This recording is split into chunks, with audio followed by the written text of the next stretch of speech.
By the way, can both of you see me? I mean, I have seen your pictures are now still, and because we are not moving. Okay. no. It has just. I mean, it is moving, not moving since 2 minutes earlier. Okay, we can see you moving. Okay, I mean, that's I fine can. then.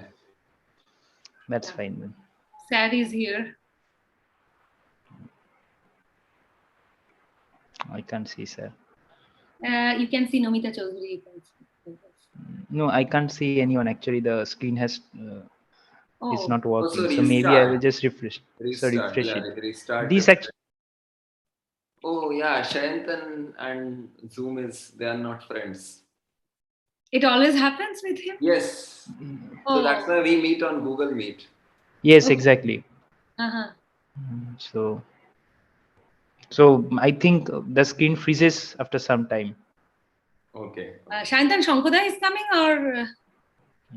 I think he will. Okay. We can start a bit later, I guess.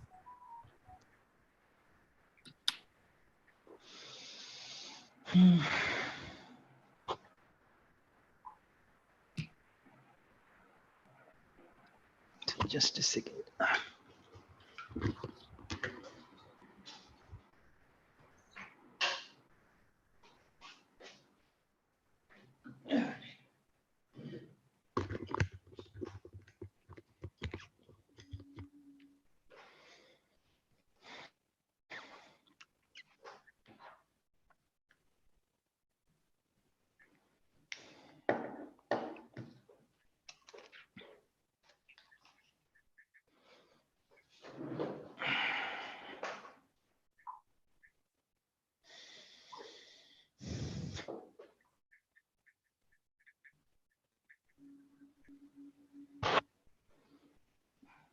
I'm just writing to as many person as I can.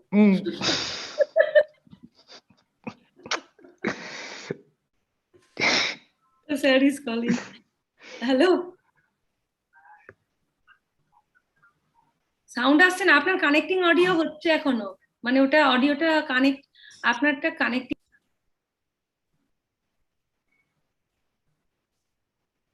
They need to do some setting. Not possible without that.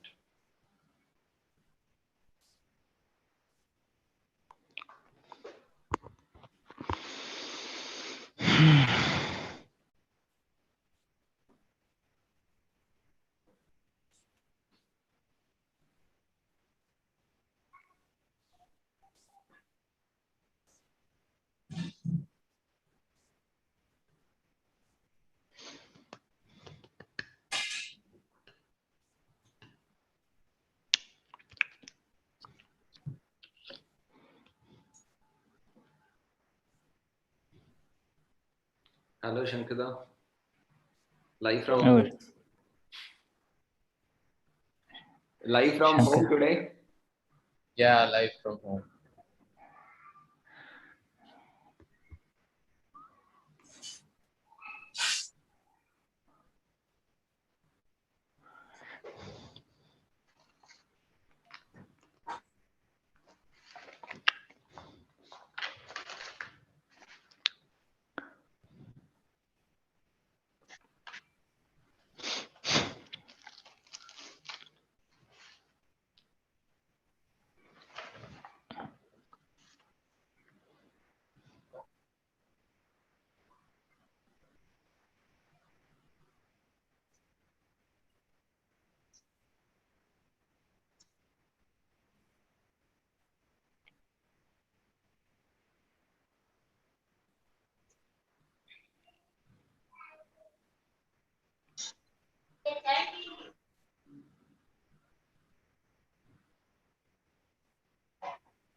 Purvita, shall we start?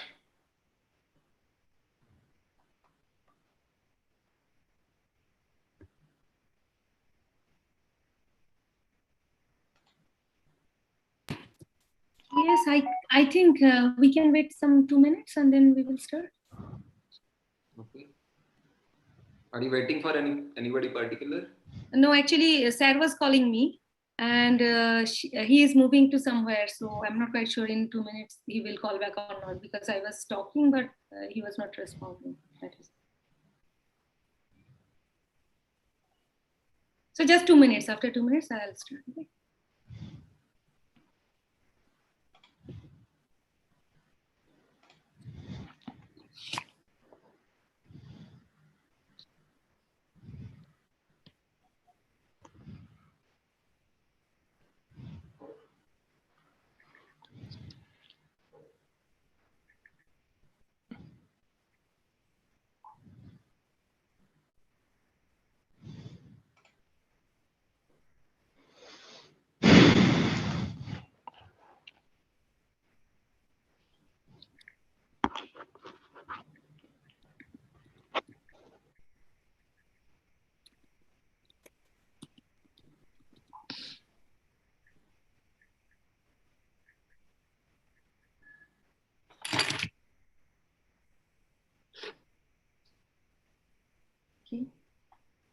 Okay.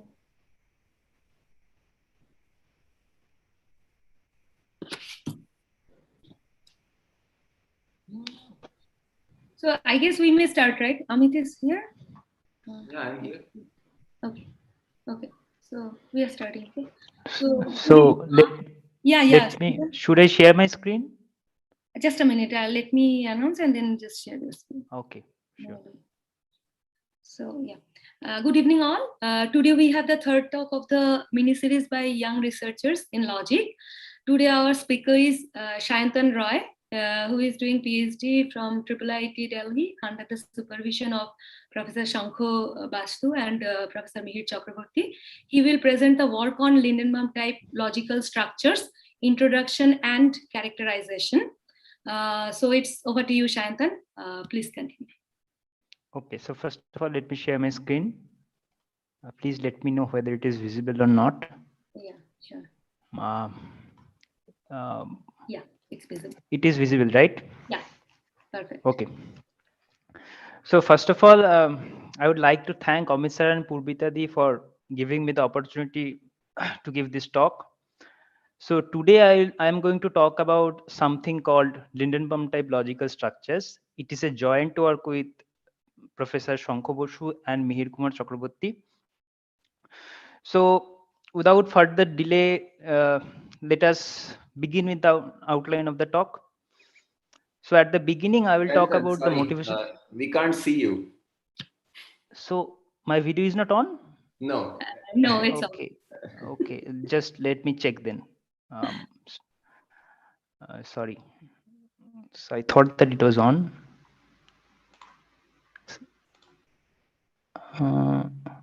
Can you see me now? Yes, but the screen is not visible. Yes. So just let me know if it is visible or not. So can I keep this, because I don't know why the video got video switched off. I think you can see this, right? We can see the slide, but not you. Okay. So because full screen, I can't see what's happening. So maybe so let us keep this. I am not going to full screen. Okay. Am I audible? You are audible but not visible. Only the screen. Again? Yeah, you are not. Again? Yeah, the video is off. Okay. Just let me do something then. Okay. Just see, your video is not there right now. Yes, I don't know why is it happening.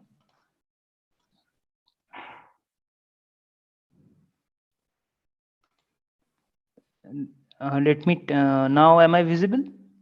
Yes, you are visible, and the screen is also visible. Okay. Okay, great then.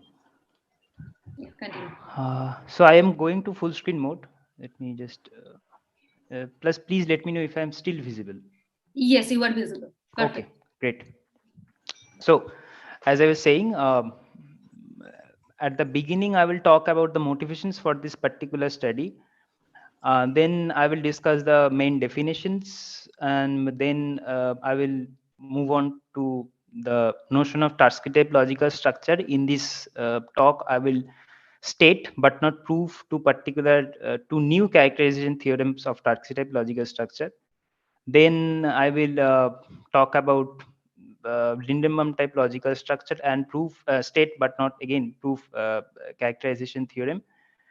After that, I will talk about the relationships between these two types of logical structures that I have already mentioned. More specifically, I will discuss whether a Tarski type logical structure is always Lindenbaum type or not, and of course we will see that that's not the case, and so we'll then talk about Tarski Lindenbaum type logical structures, prove state a characterization theorem and a representation theorem.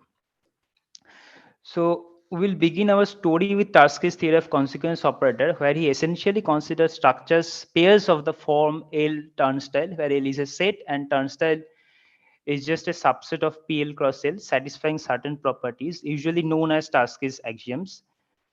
Uh, Now, I have just said that Tarski essentially considered pairs of the form because this is not the original pairs. Tarski did not state his theory of consequence operators in this form because these are known as consequence relations.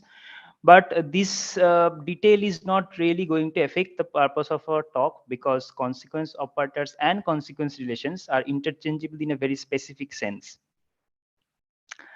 Now, after Tarski's initiation of the theory, this researcher by continued mainly by Polish logicians, but there is a subtle difference. Instead of considering L as a set, as you can see here, they now require L to be an absolutely free algebra. But and still here also the tensile satisfied certain properties. Now, in 1994, Bezu proposed his idea of developing a general theory of logical structure, a general theory of logics considered as mathematical structure. Here, he considered pairs of the form L turnstile, where L was taken as a set, as was in the case of Tarski's original theory, but turnstile was just required to be a subset of PL cursor. No properties were assumed. Now, at this point, it's very it's very natural to ask. So Bezier actually called these pairs logical structures, and and at this point, it is very natural to ask whether these kind of why should we go to this level of abstraction to formulate a general theory of logics, so to speak. So the answer, this is a very important and pertinent question. I am not going to discuss this question in detail, but it is actually but I should point out that requiring so if you are going to have an holistic understanding of logic, like for example, what is really a logic, or of what causes a formal system to be a logic, then then it is better to start with then if you require that L is an algebra, then actually this is kind of similar to requiring that every group must be abelian, because basically you are now restricting the scope of your investigation. Now, at the same time, requiring that this has no properties, which is can be justified by saying that no matter what properties you impose upon this relation, this can be always philosophically disputed. For example, Tarski required that this satisfies monotonicity, but we know there are non-monotonic logics, and as well as, for example, in Tarski's property, it required that this has to satisfy reflexivity, but we know that there are non-reflexive logics as well. So with this background in mind, let us now dive into the fundamental definitions. So as I have said, that these pairs were initially considered by Bezier as logical structure, and we will use the same terminology here as well. So what does it say? It is just a pair where L is a set and turnstile is just a subset of PL cross L. We, for the sake of generality, we don't really need L to be non-empty, but it's better to always assume that. So yeah. So our next definition considers the notion of concerns the notion of bi-evaluation. It is nothing but so given a set L, a bi-evaluation is nothing but a characteristic function on L. We call this bi-evaluation. The term bi is actually introduced due to this set where you have a two element set. Now, given a logical structure and a set V of bi-evaluations, you can always get a logical structure induced by the script V. The process is as follows. So you say that gamma entails alpha if and only if for every V belonging to script V, V alpha equals 1 whenever V gamma is equals 1. That means and whenever V takes every element of gamma to be equal to 1. This is actually if you look at it carefully, then this is actually similar to our definition of similar to how we define semantics in classical proposition logic, except the fact that in that case we don't really take V to be a set of functions from L to 0 1. Rather we take V to be a homomorphism, algebra homomorphism from the Boolean algebra induced by classical proposition logic to the Boolean algebra 0 1. Uh, then we introduce the Tarski type logical structure is already well known, but nevertheless, for the sake of completeness, let me mention it in full. So we call a logical structure to be of Tarski type if, first of all, if it satisfies reflexivity, monotonicity, and transitivity. So reflexivity says that whatever is in gamma is also entailed by gamma. Monotonicity says that if gamma entails something and sigma is any superset of gamma, then sigma also entails that. Whereas transitivity says that if gamma entails everything that is contained in sigma, and if sigma entails alpha, then gamma also entails alpha. The pair CPC, where CPC denotes the set of all formulas of classical propositional logic, and turnstile CPC is the usual proof theoretic consequence relation, is an example of Tarski type logical structure. Now let us move on to the so this representation theorem essentially says that a logical structure is Tarski type if and only if there exists a set of bi-evaluations V such that this holds, where V is exactly defined in the way we have already discussed. Anyway, this is not anyone saying something. Okay. So anyway, this is not our main result regarding the Tarski type logical structures, but for that we need the notion of strongly closed sets. It says that so if you have a logical structure and then a set sigma is said to be strongly closed if nothing is entailed by a subset of sigma unless it is already contained in sigma. And secondly, whatever is inside sigma is entailed by sigma. Now, note that if the logical structure under consideration is monotone, then this notion of strongly closed sets actually coincides with our usual notion of closed sets, which basically says that a sigma entails beta if and only if it is inside sigma. It is already inside sigma. In the case of CPC, the set of theorems is a strongly closed set. And so we have introduced the notion of strongly closed set, and let us now come to the characterization theorem of Tarski type logical structure. It says that given a logical structure, it is of Tarski type if for every gamma and alpha, whereas with if gamma does not entail alpha, then there exists a strongly closed extension of gamma which also does not entail alpha. Or for every gamma and sigma subset of L, sigma is a subset of closure of gamma, which is what we call this set, if and only if closure of sigma is a subset of closure of gamma. Now, I would like to point out that in we have only discussed, we have only said that we have said that this condition is equivalent to being Tarski type. But if you remember, in the definition of Tarski type logical structure, we have introduced three conditions, namely reflexivity, transitivity, and monotonicity. So three basically squeezes down these three conditions into one. And that's all we say about archetype logical structure. And then let us now move on to the titular logical structure, where we introduce the Lindenbaum type logical structure. It says that a logical structure is said to be of Lindenbaum type if for all gamma and alpha, this set, which we call alpha limit of gamma, has maximal element whenever it is non-empty.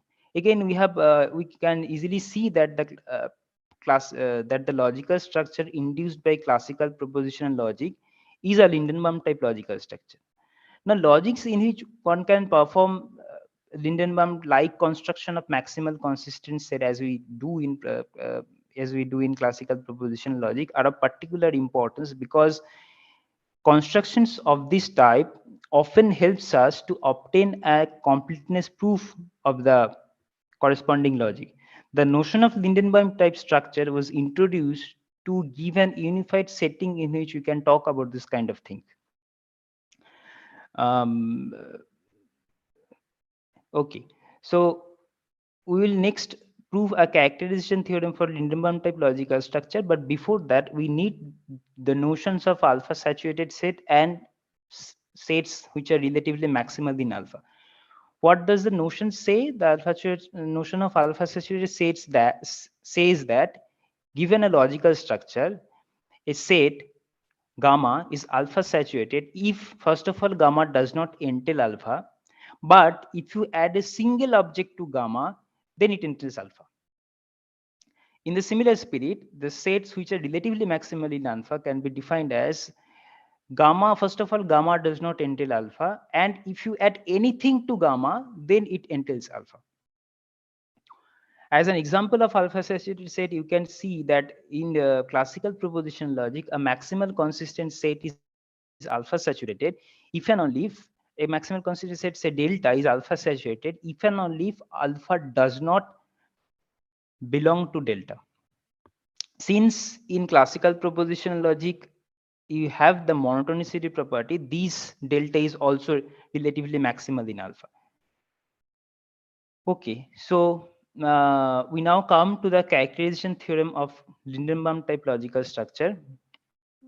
It says that given a logical structure, it is of Lindenbaum type if for all gamma and alpha such that gamma does not entail alpha, there exists a maximal alpha saturated set containing gamma. And so in the two, we have said that maximal alpha saturated set, T is just a strengthening of that. It says that if gamma does not entail alpha and there exists a set sigma which is relatively maximally in alpha, then also the logical structure under consideration is Lindenbaum type. I said that I will not discuss the proof of this theorem, but here is a hint for the proof. So here is a hint for the how to go from 2 to 3. So the set that you get from 2 is a maximal alpha saturated set. To go from 2 to 3, you just need to show that that set is actually relatively maximal in alpha, and you are done. Okay, so yeah, so we have gradually introduced the Tarski type logical structure and the Lindenbaum type logical structure.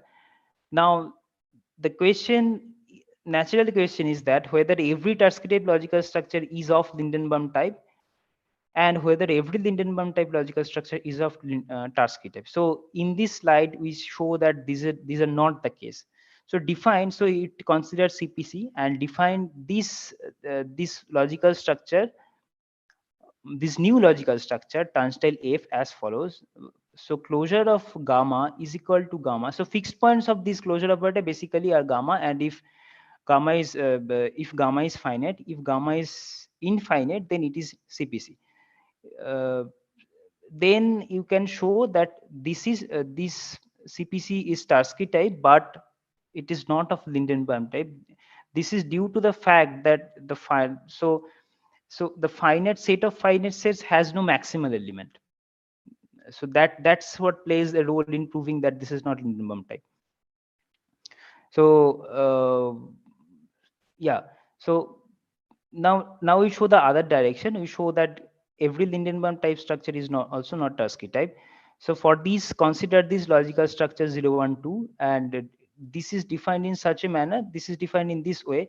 So basically, I would just like to point out that in the closure of 2, you don't have 2. So 2 does not, the set 2 does not entail 2, which means that this logical structure is not reflexive, but it can be shown that it is Lindenbaum type. So we have found that Sayantan. Yes, sir. Sayantan, can you explain the example 5? I mean, the second condition. So it is gamma if gamma is finite, and CPC else. What does it mean? It means that if gamma is not finite. In that case, what? In that case, it is CPC. That means what does it mean? All theorems of CPC. What is? No, CPC is our set of all formulas, right? Here CPC plays the role of L.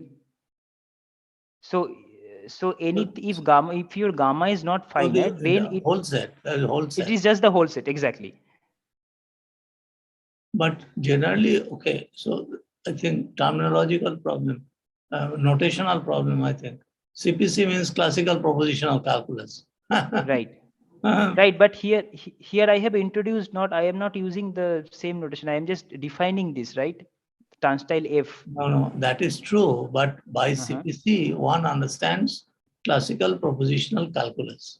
Oh, I see. Okay. So it would have been better if you took a different. It is really not connected. This CPC is just a set. Arbitrary. Exactly. So that may, create some confusion. In fact, yeah. So, yeah, all right now. But okay. I don't know whether this confusion is all created in other viewers also. I don't know. I think at the moment the moment I saw CPC, it immediately occurred in my mind is that it's classical propositional calculus. I see. That is natural. So I think you need to change this notation. I also think that it's better if it changes the terminology. I see. Actually, the reason I wrote this was that since the logical structure is already defined like L turnstile, so whatever is in the first component is just a set. So maybe, but that is not. But why don't you call it just? Give some other name. That's all. Don't use. Yeah, that's fine. Just give some other name. That's all. Okay, it's fine. It's fine.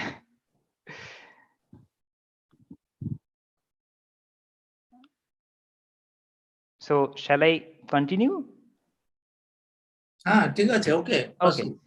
Okay. So yeah. So as I was saying, so we have Tarski type. We have shown that Tarski type logical structure. Every Tarski type logical structure is not Lindenbaum type, and we have also shown that every Lindenbaum type logical structure is not Tarski type. But there are Tarski type logical structure which are Lindenbaum type. For example, if your if the logical structure under consideration is both finitary and monotone, then it is Lindenbaum type.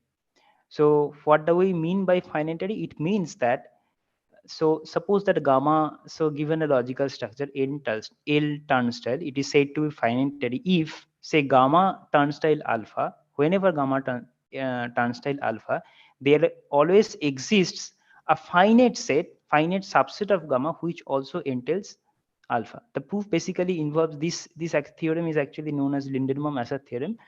But anyway, this actually shows that there are Tarski type logical structure which are Lindenbaum type. So it makes sense to talk about those logical structure which are both Tarski type as well as Lindenbaum type, which we refer in this talk as Tarski Lindenbaum type logical structures. So here is the characterization theorem for this Tarski Lindenbaum type logical structure. It says that a logical structure is of Tarski Lindenbaum type if either for all gamma and alpha, there is a typo here. So for all gamma and alpha, if gamma does not entail alpha, then there exists a strongly closed alpha saturated extension of gamma.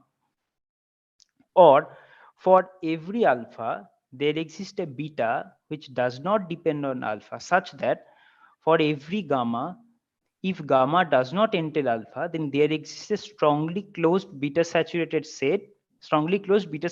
extension of gamma, which also does not entail alpha. So the these three slight weakening of 2. So I would just like to point out the difference between the characterization theorem of Lindenbaum type logical structure and Tarski type logical structure. Here you note that in the case of 2, we say that there exists a strongly closed alpha saturated set, whereas in the case of Lindenbaum type logical structure, which said that there exists a maximal alpha saturated set. Now, uh, so in this case, the proof actually goes by showing that if you have the so if since your logical structure is Tarski Lindenbaum type, in particular, it means that it is Lindenbaum type. So by the theorem that I just flashed, there exists a maximal alpha saturated set, and you just prove 2 by showing that that maximal alpha saturated set is actually a strongly closed alpha saturated set. Anyway, so that completes the statement of characterization theorem of Tarski-Lindenbaum type, and then we move on to the representation theorem for Tarski-Lindenbaum type. Now, why do we expect that there should be a representation theorem in terms of bivalation? Because you remember that earlier I showed for the representation theorem of Tarski type, there exists a logical structure is Tarski type if there exists a bivaluation set V such that this turnstile is equal to that turnstile V. Now, since the Tarski-Lindenbaum type logical structure is in particular Tarski type, so you may expect that there exists a set of bivaluations. In this case, the set of bivaluation just represents the characteristic functions of strongly closed and beta saturated set for some beta. And I think that's all.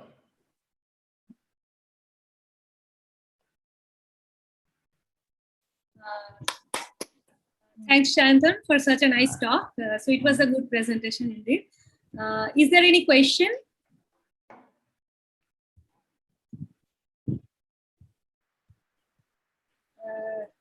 If not, then I do have some. Okay, sure. So actually, Sayantan, you talked about three type of three type of logical structures. Right. So what are the, first of all, I would like to know that what are the significance of those logical structures? And another thing I may forget, is there any representation theorem for Lindenbaum type logical structure as well, or it was not there actually? Oh, so I would like to answer the second question first, because so as I showed here that not every Lindenbaum type logical structure is Tarski type, right? Yeah. Also, here I have mentioned that for a logical structure to be Tarski type, you must have this by representation in terms of bivaluations. So a Lindenbaum type structure cannot be Tarski type unless so a Lindenbaum type structure cannot have a representation theorem in the fashion that we have done unless it is Tarski type. So not every Lindenbaum type logical structure has a representation theorem in terms of bivaluations, but there may be a more general sets in terms of which they have a representation theorem. Okay. So that is the second question. The first question was the significance of the logical structures. So the Tarski type logical structure is already well known, and so essentially Tarski's, so for example, essentially Tarski's was work considered these type of logical structures. Later work in the abstract algebraic logic tradition has taken the set to be algebra and done all this stuff. So the point of introducing set and not the point of going into sets and not algebra is that how much algebra is, so one investigation could be how much algebra is actually required for understanding the logical structures. Similar thing can be said about Lindenbaum type logical structures. For example, here you see that in the characterization theorem, there exists a maximal alpha saturated set sigma, right? So that actually means, so in our usual classical propositional logic, these maximal alpha saturated extension would actually mean the maximal consistent sets. So instead of saying that you are actually taking a valuation from the formula algebra to and extending it to a valuation, you can simply say that you are just taking characteristic functions of maximal consistent sets. So you don't really need algebra to see the essence of the uh, completeness theorem. And of course, there are more other general logical structures as well. For example, you can always introduce different kind of logical structure. Since the turnstile has no axiom in particular, this gives a nice unification of the concepts of the various logics that occur in practice. Shantan, why is it, why you didn't give a more natural example of linear num type structure? Because as far as I remember, you already have noticed some such structures in literature. Am I correct or not? Huh? So, sir, Lindenbaum type structures are already there in literature, but since most of the investigations were concerned with Tarski type, they also assumed that. So, no, my question is, did you get any already existing Lindenbaum type logical structure? Like, see, we have lots of Tarski type logical structures around us, but we don't have too many Lindenbaum type logical structures around us. Huh?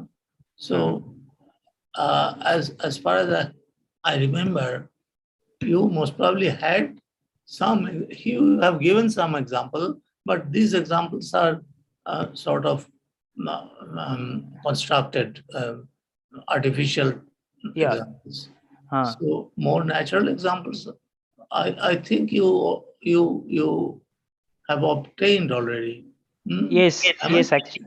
Yeah, actually, that was true. That is true. But these systems are not, as we should say, logics. They were. So one example I obtained was on the posets, but I now forget the details.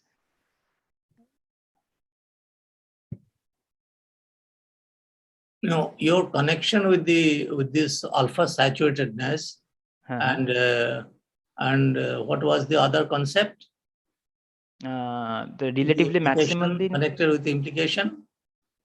Connected with implication. Oh, that I did not introduce here. So implication saturated set. Yes. So because that makes some kind of connection between your notion and an already existing notion. Yes. So can you just say a few words about that? Yeah, sure. Okay. So, so we have in this talk we have only talked about classical propositional logic, and we have not given any other example. The notion of alpha. So when so an abstract of the talk, an abstract of this work was sent to ICLA. One reviewer suggested that you consider other type of structure. So for example, alpha saturated, where alpha saturated set does not actually coincide with the maximal consistent set. So we studied this, and then we found a notion called introduced by Battens in 1980, I think, called implication saturated sets. So there are paraconsistent logics for which there is a notion of implication saturated set, which does not coincide with maximal consistent set.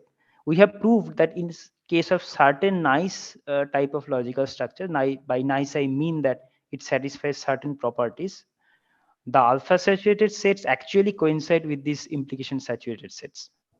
So I think Sarah was actually addressing this point, if I am not wrong.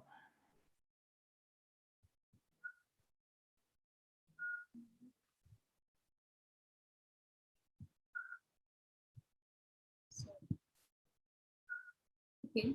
So is there any more questions or suggestions or Some comments? I just have a technical comment.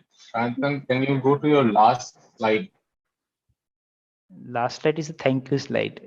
No, just before that. Yeah. So this STS this STS should be the union over all beta in L, Yeah. So yes, that is also typo, right? because otherwise the beta saturated won't Makes stand, sense. right? Yes, exactly. Yes. Yeah. So that is the union of those characteristic function. Is it the Functions. characteristic functions, right? Over Yes, exactly. So these are the union of, so you take a sigma that is strongly closed and beta saturated for some beta and take the characteristic function of that. That is an element of SCS. Yeah, perhaps a totally irrelevant thing, but when you are talking about saturation with respect to anything, do you want to consider any cardinal number as an index somewhere? Mm, as an index, where exactly? I mean, when you say beta saturated, then usually I think of beta not as an element of L, but as a cardinal number. Right. Okay. So you are So saying that alpha saturated could be conceived as some one type of thing, right? Is yeah, it? yeah. Okay. It's like you add more gradation based on Right. some cardinal numbers. Yeah. So yes, definitely. So such a notion was already in. I mean, I was thinking about that, but unfortunately, I could not make it precise, so I let it go. So not exactly in the cardinality terms, but definitely in some other way. I mean, so for example, instead of talking about beta, a single set, you can talk about two betas, like beta and gamma, and then in things. So this definition could be like something like. Anyway, these are ideas. I mean, there has been thinking in this direction, but of course, I could not make anything concrete, so to speak. Okay. But after all, these alphas, betas, they are in no way, I mean, numerals. They are not connected with numbers in any case. Yeah. Right. So,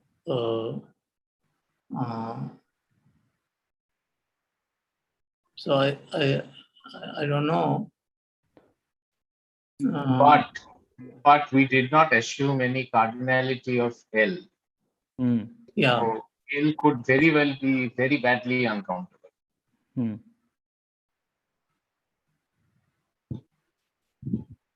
Yeah.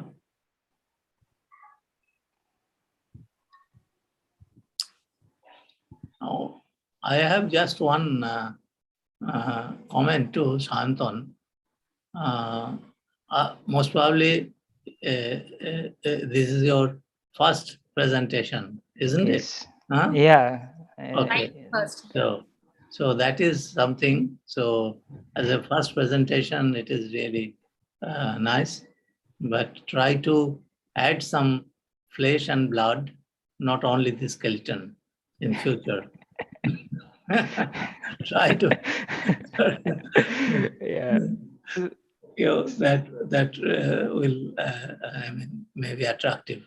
Okay. So are we still on? I mean, still is it on live in YouTube? Yes, it is. Okay. Okay. Then I should not say. Then okay. Can I say something? Yeah. No. Please. Yeah, Shantan, very nice talk. I just want to understand, where are you going from here? Like, what kind of results would you like to prove? This is a very, very good question. Sayantan should answer.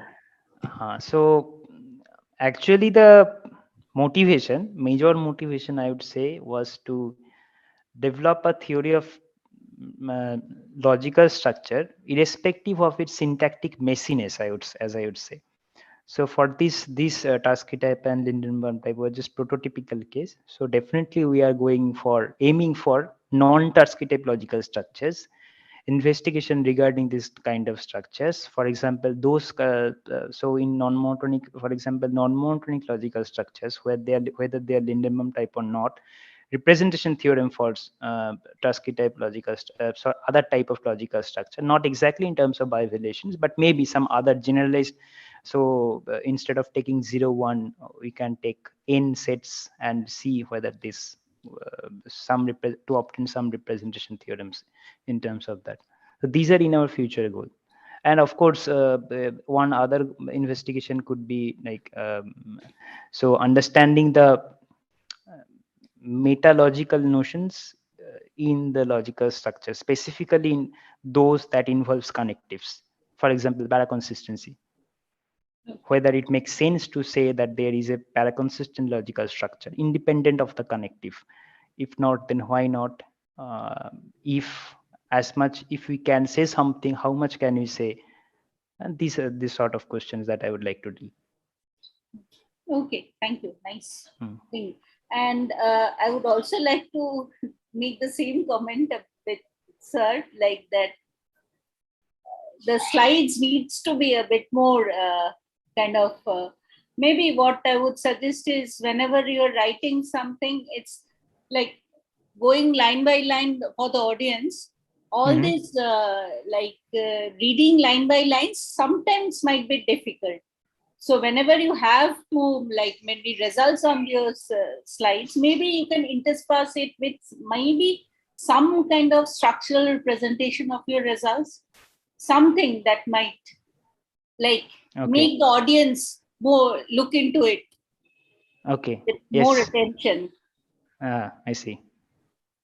Do you understand what I'm saying? Yeah, I get it. Yes. Yeah, that is one suggestion for chit-chats. Any more comments, suggestions? I hope there is no questions. I asked. So to answer, I mean, Sayantan has already answered your question about where you are going with this work. So there are some other things that we have been lately thinking of, and there are some results. So there are some generalizations of the consequence relation itself. So there is Malinowski's Q consequence and Frankowski's P consequence. So Sayantan has got some characterization or representation theorems for both of these. So that's another direction, not only to generalize the logical setup, but also to think about the consequence relation itself. Nice. No, well, definitely worth pursuing, and it would be very interesting to see the logical perspectives. Good.